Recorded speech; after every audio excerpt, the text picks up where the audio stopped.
damos muchas gracias que tú nos permites, Señor, tener tu palabra que es suficiente para nuestra necesidad.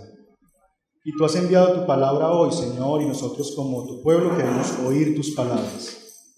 Pedimos que te lleves toda distracción, de tal forma que nuestros oídos y nuestros corazones estén abiertos a lo que tú quieres hablarnos en esta mañana. Pedimos que tú uses a Andrés, Señor, nuestro Andrés, de una forma especial en esta mañana y que tú nos hables a través de tu palabra, que tu Espíritu Santo le use, Señor, como instrumento tuyo para bendecirnos a nosotros que necesitamos oír tu palabra. Te damos muchas gracias y nos encomendamos a ti, Jesús, tú que todo lo haces posible en nosotros. En el nombre de Jesús oramos. Amén y amén. El 31 de diciembre de este año me enfermé. Tuve un cuadro gripal fuerte con una fiebre altísima. Yo creo que eso subía a más de los 39, 40 grados y estaba muy enfermo. Me dolía hasta el poco pelo que me queda. Y estaba verdaderamente enfermo, muy mal. Pues la cosa era que de forma externa o de manera externa se evidenciaba con el cuadro gripal y con la fiebre alta, pero lo que tenía era algo mucho más profundo, algo dentro de la garganta o en la garganta que era lo que me estaba produciendo el mal que se estaba mostrando en la parte exterior.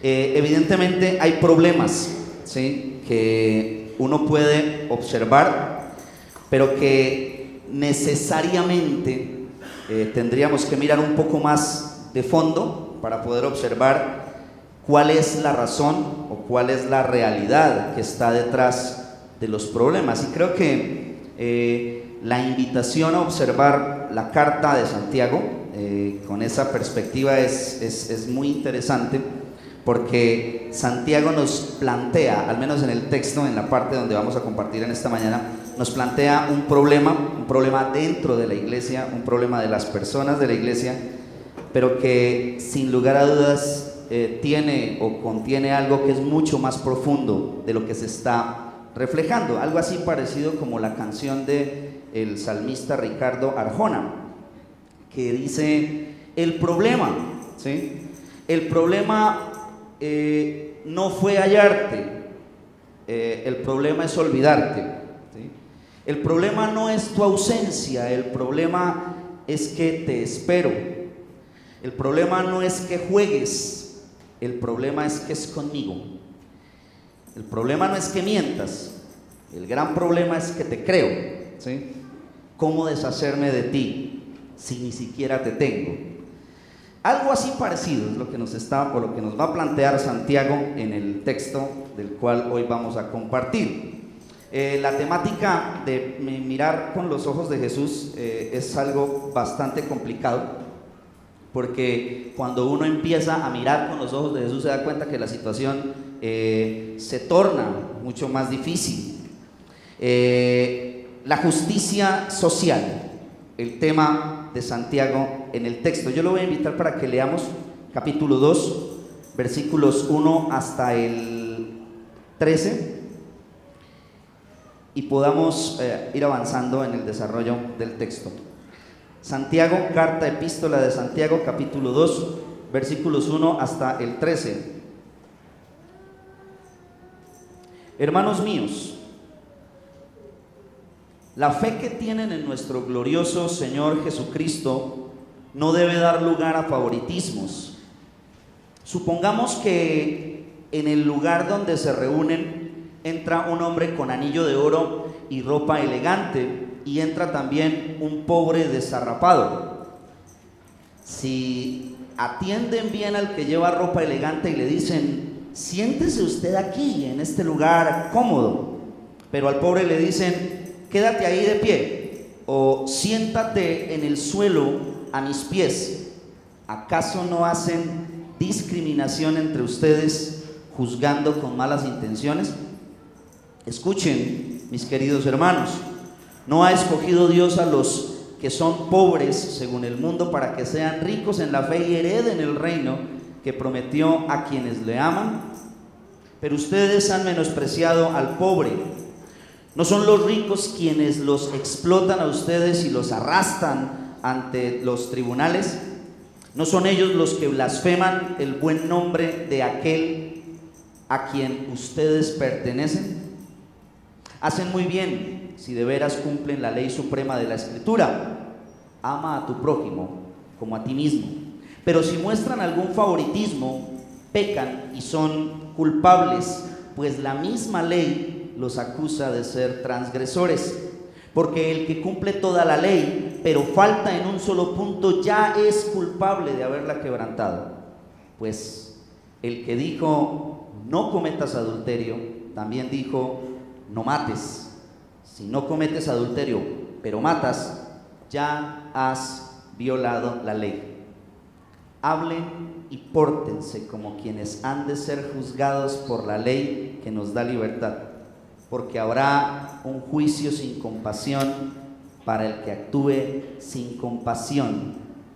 La compasión triunfa en el juicio.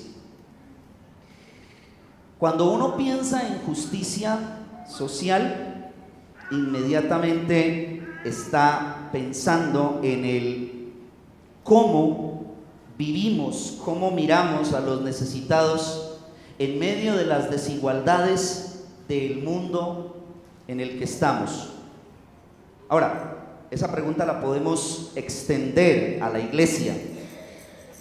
¿Cómo afrontamos el reto de vivir nuestra fe en medio de las diferencias que la misma sociedad nos invita o nos trata de imponer?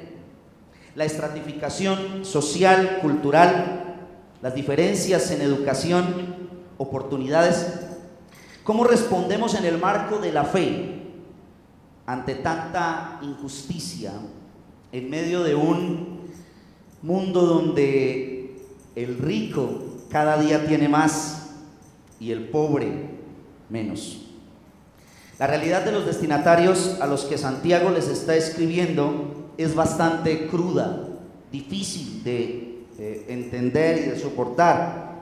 Desterrados, abusados por hombres terratenientes con dinero, despojados de sus propiedades, trabajadores sin muchos recursos, hombres explotados por los que tienen más. Aparentemente el problema que presenta Santiago es un problema de recursos. Y sí, en realidad lo que está exponiendo Santiago debe llevar a una reflexión en cuanto a la manera en que se vive como cristianos en una sociedad llena de diferencias sociales y en la que evidentemente muchos se aprovechan de los más desvalidos.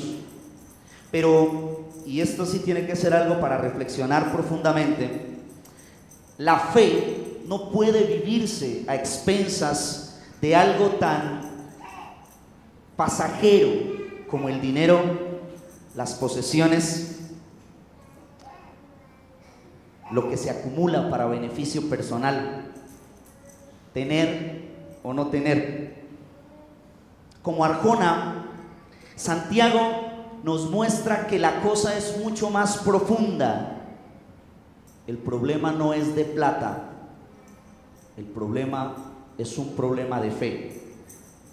Mirar a través de los ojos de Jesús siempre va a generar en nosotros incomodidad. Y no importa la vida que tengamos o la perspectiva que nosotros estemos viviendo, mirar con los lentes de Jesús nos tiene que llevar a identificarnos con Él, a vivir con una expectativa diferente. Los lentes del Señor no miden el estrato social, miden la perspectiva de reino que cada uno tiene. Los lentes del Señor miden nuestra fe. No importando nuestra condición, los lentes de Jesús no buscan las cosas externas, más bien desnudan la realidad del corazón y dónde se tiene edificada nuestra vida. Santiago nos lleva a mirar a través de los lentes del Maestro para descubrir nuestras propias miserias. Y lo paradójico es que no son precisamente miserias económicas las que marcan la pobreza. Finalmente el problema no es de plata. Santiago nos invita a mirar más profundo y a reflexionar acerca de nuestra fe.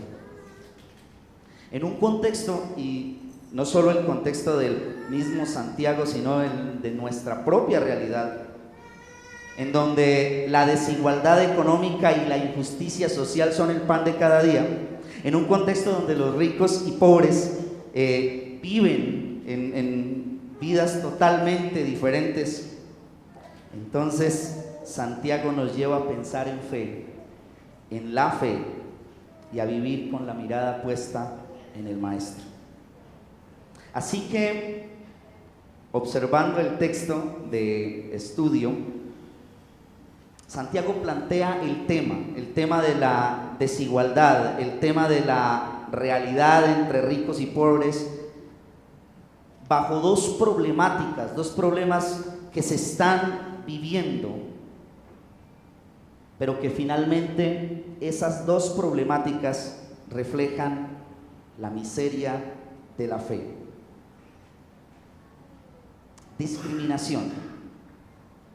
Versículos 1 hasta el 4. Santiago plantea la discriminación desde la perspectiva de la acepción de personas, de la parcialidad, y muestra que las preferencias no deberían tomar parte de la vida de la comunidad de creyentes.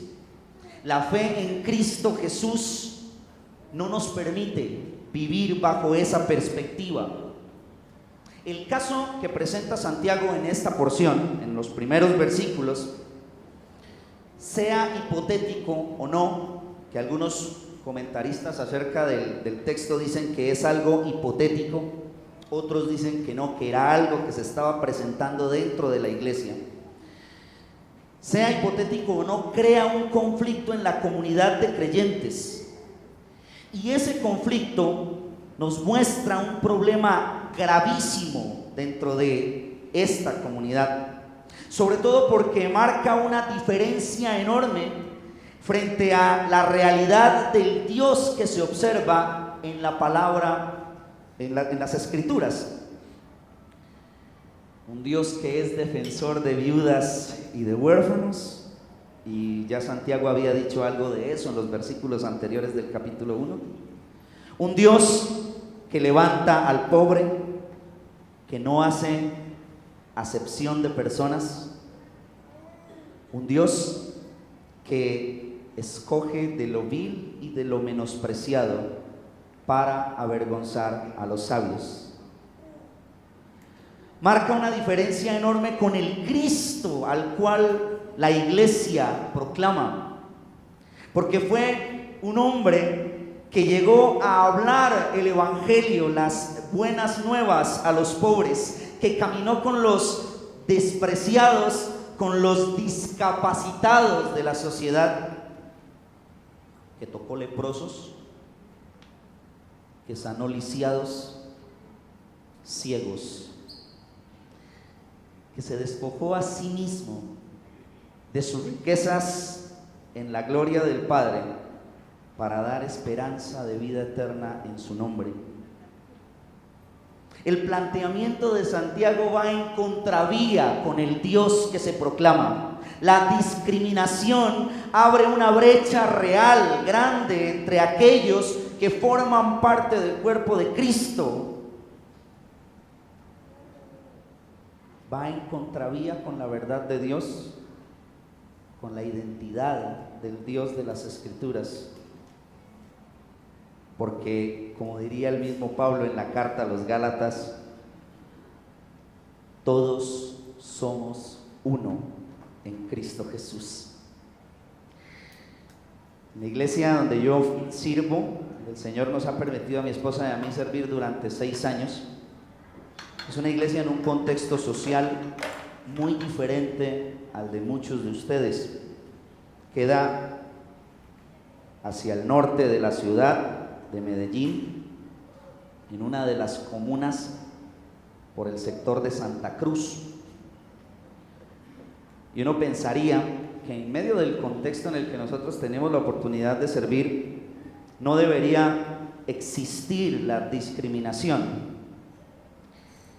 Pero sin lugar a dudas, cuando uno se enfrenta a la realidad de los seres humanos, nos damos cuenta que ese problema de la discriminación es mucho más alto que el estrato social. Johncito llegó a nuestra comunidad siendo un habitante de la calle, durmiendo en las aceras del barrio y evidentemente con toda una clase de necesidades impresionantes. La primera vez que llegó a la iglesia llevaba como un mes sin bañarse, y créame, por experiencia propia, era muy difícil sentarse a su lado. No por el desprecio de la persona, sino por el olor que se sentía.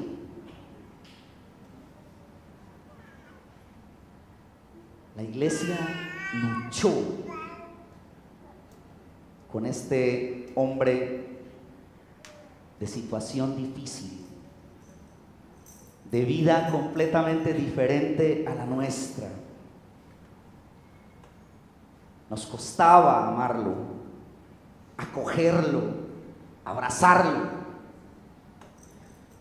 Nos costaba que él sintiera nuestro afecto y nuestro cariño. Muchos de nosotros, en algunos momentos, lo despreciamos.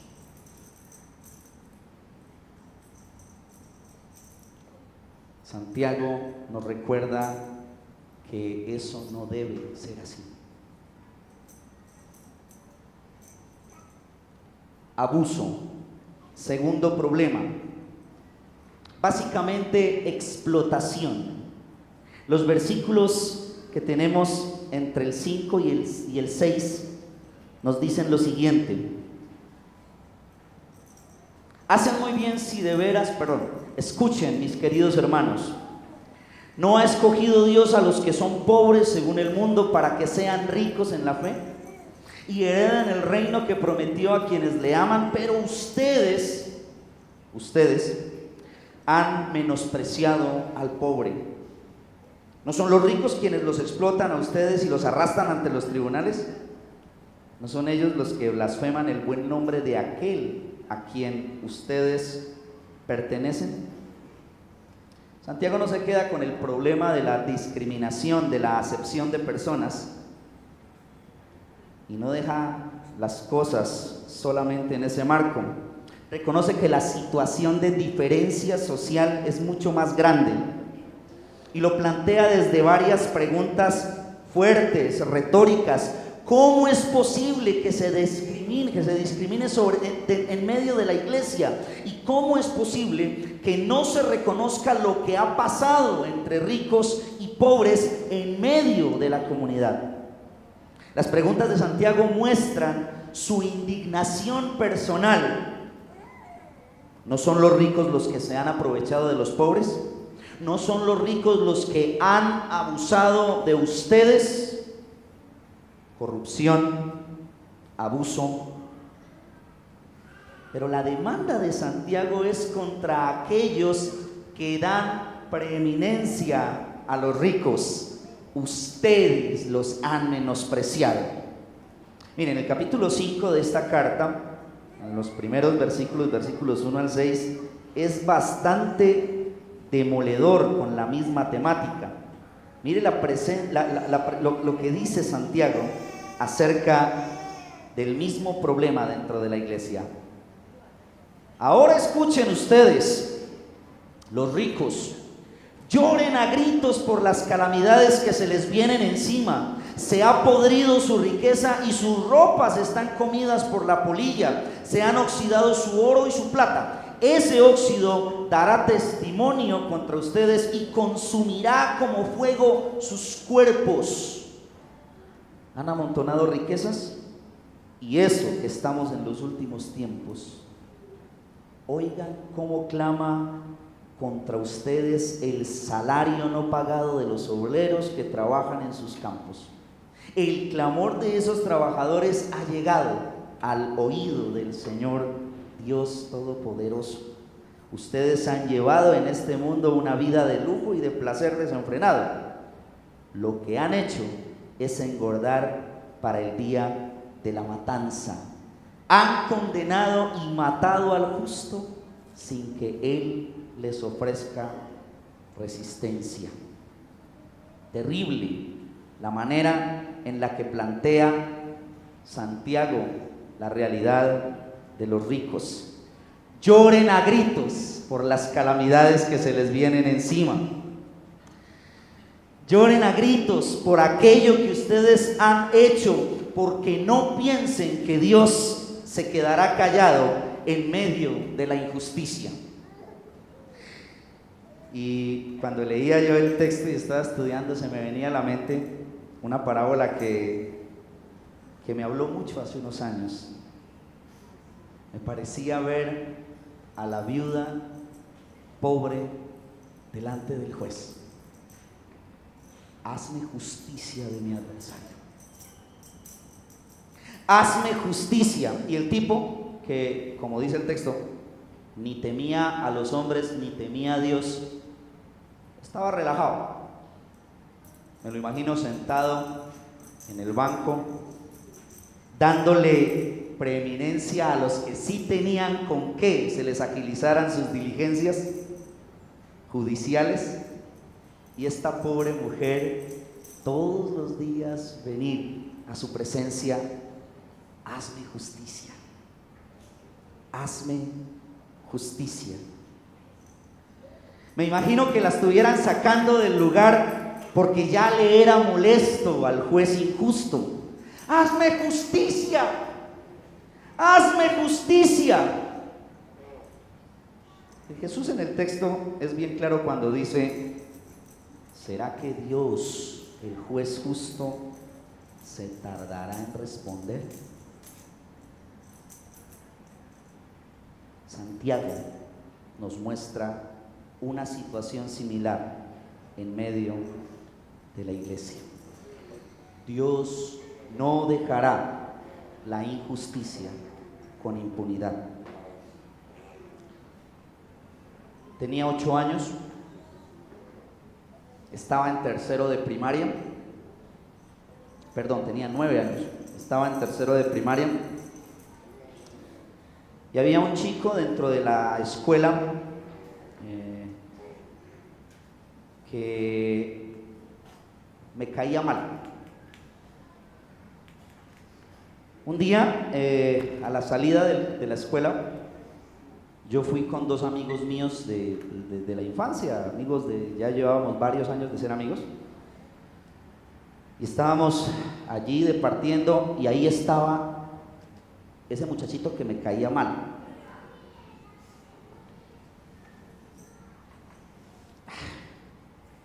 Le pegué, yo no sé cuántos puños le pegué, pero le pegué. Entonces fue tan fuerte que el chico se agachó, y entonces uno de mis amigos le pegó otro puño, y cuando ya estaba por caer, el tercer amigo, que era de una mano más bien pesada, que era un muchacho así grandotote, y que era de esos ¿usted está en tercero? Esos grandes, que le pegó un puño, le descargó un puño en el brazo, que el chico cayó, el niño cayó al suelo extendido, y nosotros nos fuimos. Creímos que la cosa había quedado así, ¿sí? 3 días después, el niño no iba a la escuela y nos empezamos a preocupar. La profesora, doña Ligia, alma de Dios, que en paz descanse, se preguntaba qué le pasó a ese muchacho, y el niño vivía relativamente cerca a la escuela. Entonces enviaron a otro niño, Y entonces los tres nos miramos con esas miradas en las que uno sabe que lo van a pillar. Nos hicimos así miradas, no, callado, quédese callado, tranquilo. Volvió el mensajero del mal, le habló al oído a la profesora y la profesora dijo: Andrés Giraldo, salga al frente. Carlos Alberto Vanegas, el otro compañero mío, dos nos hicieron pasar al frente, mirando así a todo el salón. Véalos, qué bellezas, muy bonitos. Y Vanegas, un hombre de justicia, levantó la mano, miró a la profesora y le dijo: profe, Giovanni Jaramillo también estaba ahí, también le pegó. Salimos los tres al frente y desde ese día hasta cuando dejamos la escuela en quinto de primaria nos llamaron los tres matones.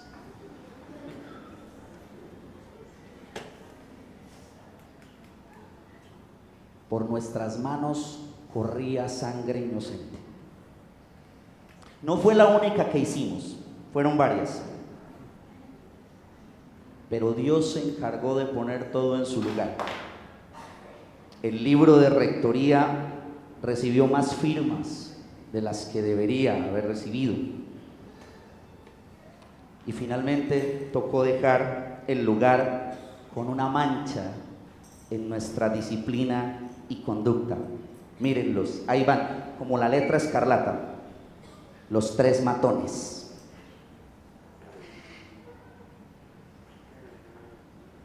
Discriminación y abuso.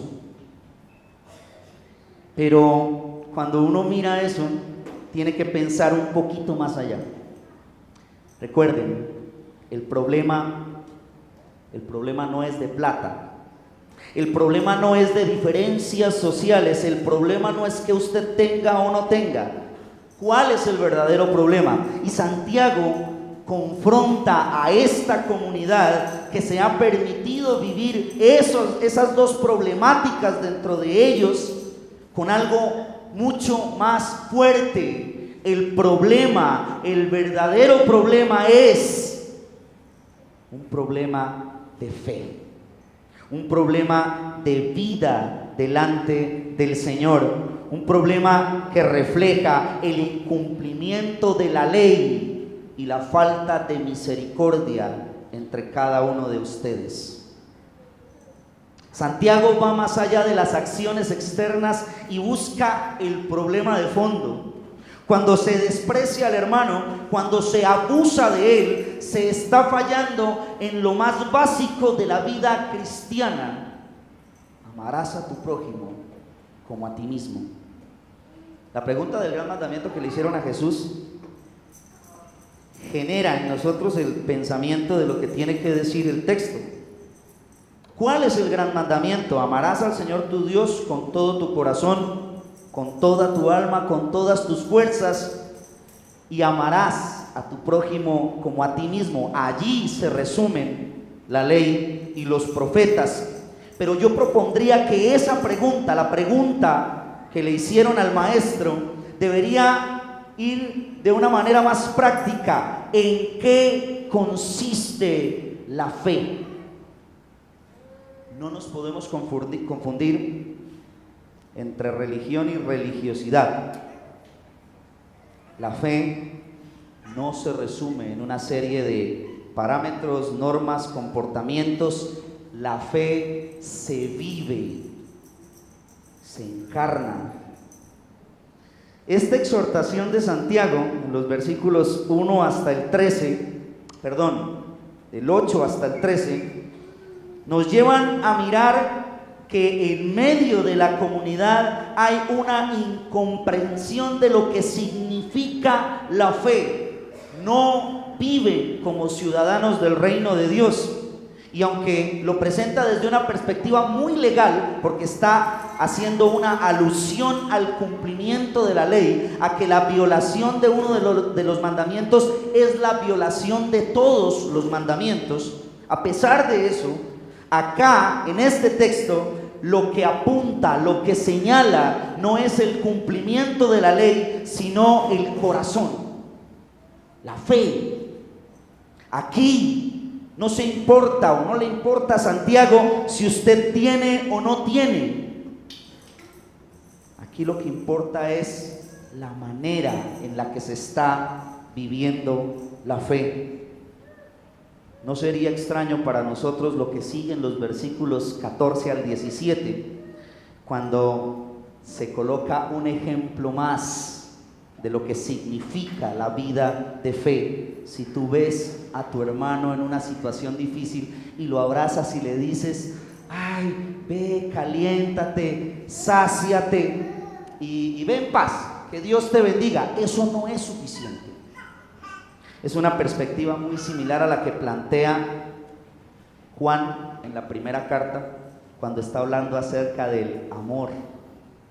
Y dice: no es suficiente con amar de boca, hay que vivir, hay que llevar a la práctica. No es leyes ni argumentos, no es parámetros, no son punticos, es vida en Cristo Jesús. Santiago está hablando de mirar con los lentes del Maestro, con su compasión. Y por eso al final el texto termina hablando del juicio que traerá o que caerá sobre aquellos que no tienen compasión por el otro. Aquellos que reflejan discriminación y abuso, lo que realmente están mostrando es que no se están identificando con el Jesús compasivo, con aquel que levantó su mirada y vio a una población entera y dijo: siento compasión por ellos porque son como ovejas sin pastor. La terrible expectativa de la iglesia, la terrible expectativa de juicio, cae sobre aquellos que dicen ser cristianos y desprecian a su hermano y abusan de su hermano. Aquellos que no actúan con compasión.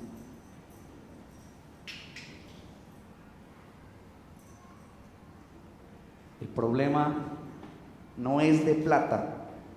El problema no es si tenemos o no tenemos, el problema es de fe. Yo no soy de esta ciudad, yo vivo aquí apenas hace 20 años. De mis 35 que cumplo, sumándome al hermano que cumple esta semana, yo cumplo el 12 de febrero. ¿Sí? 35 cumplo yo, parezco de más, pero cumplo 35. Sí, ya se están riendo, es porque soy yo pensé que tenía más. Se ve más viejo.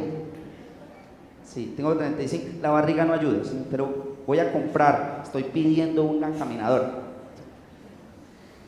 En la ciudad de Pereira hay una parejita que recuerdo, de amigos de la infancia, de amigos de la casa, que recuerdo con todo el corazón. Luis Eduardo y Livia se llaman ellos dos. Son casados, hace más de 25, 26 años son casados. No pudieron tener hijos porque ella tenía un problema para tener hijos. Luis Eduardo y Livia son una pareja especial. ¿Sí? Es algo que ustedes tendrían que conocerlos para poderlo entender. Uno mira testimonios de gente en internet, en videitos. Vean, experimentar el testimonio de estar al lado de esta pareja es una cosa maravillosa. ¿Sí?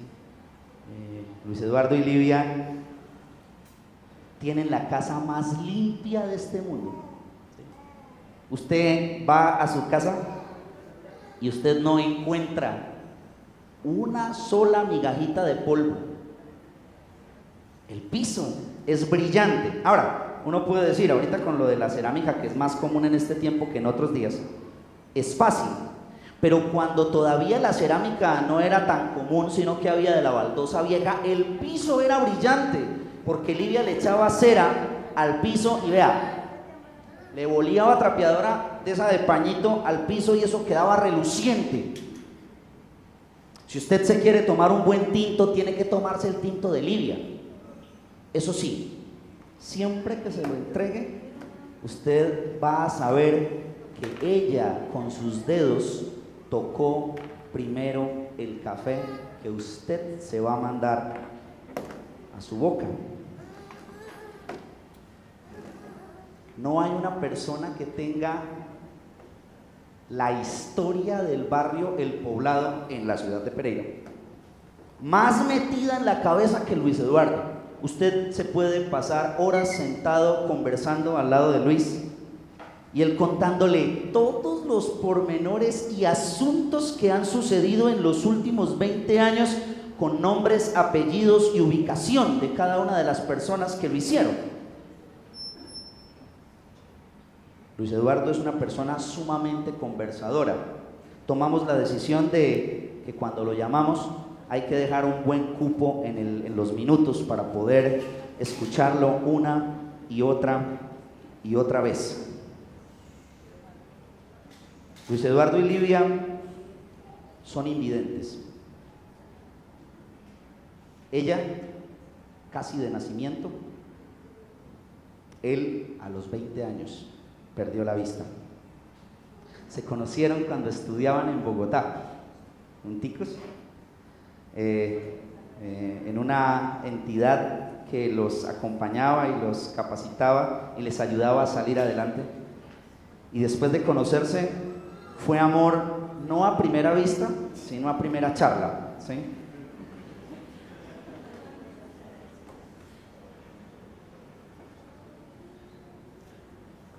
La casa en la que viven en Pereira es propia. La pagaron con la pensión de Luis Eduardo, porque en un país de injusticias y de abusos y atropellos como en el que nosotros vivimos, hace varios años le quitaron la pensión a Livia y no se pudo recuperar. Viven con la pensión de Lucho. Cuando ustedes los ven caminar por la calle, solos o los dos juntos o a veces acompañados con otras personas, pareciera ser que tienen una visión de la vida tan distinta a la nuestra. Caminan con propiedad por el barrio y por la ciudad. Son unos duros. Ellos viven con muy poco. Parece que no tuvieran nada para ofrecer. Sin embargo, en su amor, en su pasión, en su anhelo de vivir, reflejan una riqueza mucho más grande que la que cualquiera de nosotros podríamos tener. Su problema no es que son ciegos, para nada. Y la gente, de alguna manera, en algunos casos despectiva, en otras para reconocerlos y relacionarlos, les llama los cieguitos. Como les digo, viven hace más de 25 años en el barrio.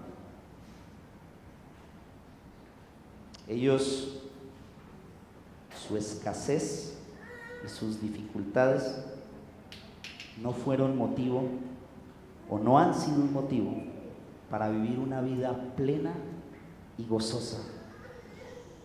Para mí, perdónenme, eso es fe. El problema no está en las cosas externas que usted y yo podamos tener o no tener.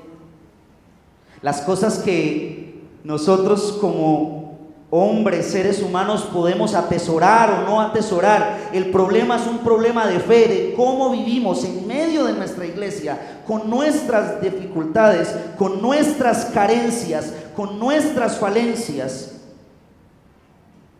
de cómo enfrentamos la vida del reino. El problema es de fe, de lo que hay en el corazón, de la perspectiva de reino que usted y yo tengamos. del tesoro que gobierna los impulsos de nuestro corazón.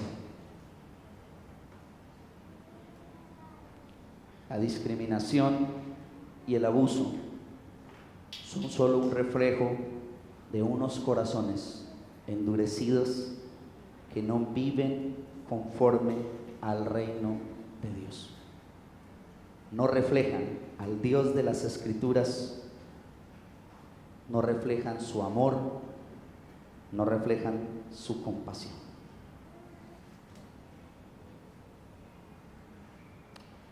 ¿Cuál es nuestro problema? Quiero invitarle para que cierre sus ojos, incline su rostro.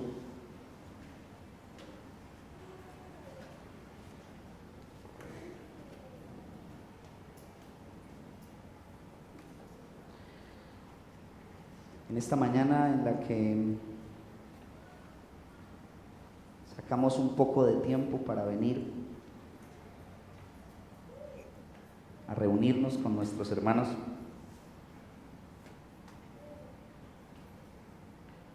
en la que tenemos el privilegio de acercarnos a la mesa y en una comunión tomar del pan y la copa que recuerdan que Cristo murió y que recuerdan que Él vuelve por su iglesia. Santiago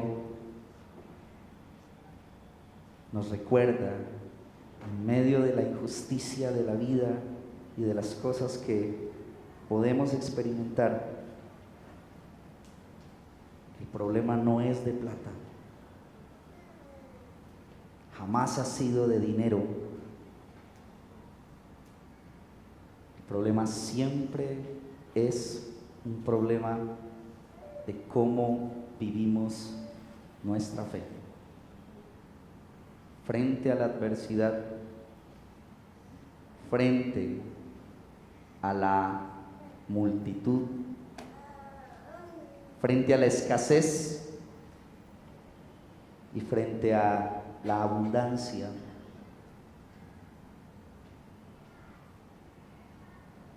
Señor, gracias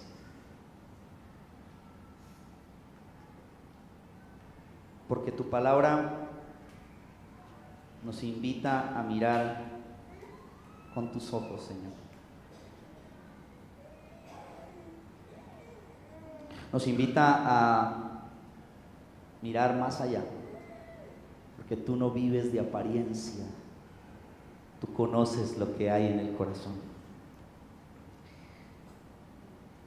Nos invita a luchar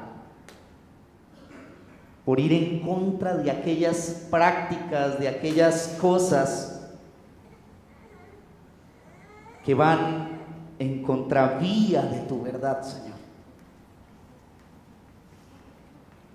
Porque tú eres el Dios de los despreciados, de los desvalidos. Tú eres el Dios de los pobres. No simplemente en un sentido de dinero, Señor. Eres el Dios de aquellos que dependen de ti, Señor. De los que te buscan.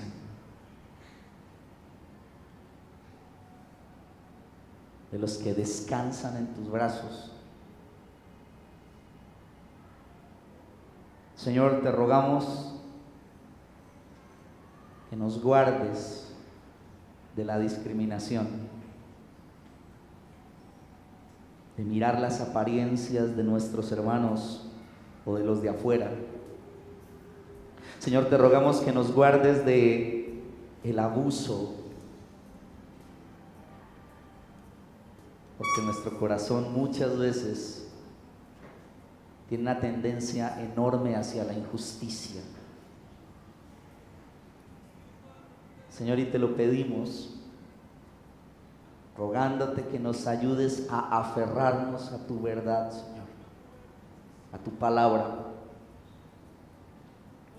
a amarte a ti como el tesoro más grande y amar a nuestro prójimo como a nosotros mismos, Señor. Llénanos de tu compasión, Jesús, esa que te caracterizó al hacerte hombre, al despojarte de tu gloria, al hacerte pobre para darnos a nosotros la riqueza del reino, al venir acá y morir en una cruz. Señor,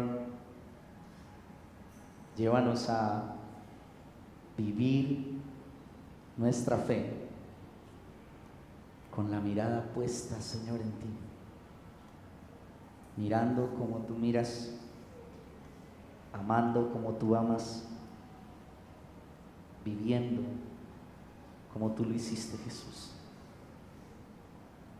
en medio de ricos y pobres, en medio de escasez y abundancia. Tú eres, Señor. Que nuestra fe se identifique contigo. Te lo pedimos en tu santo nombre, Señor Jesucristo. Amén.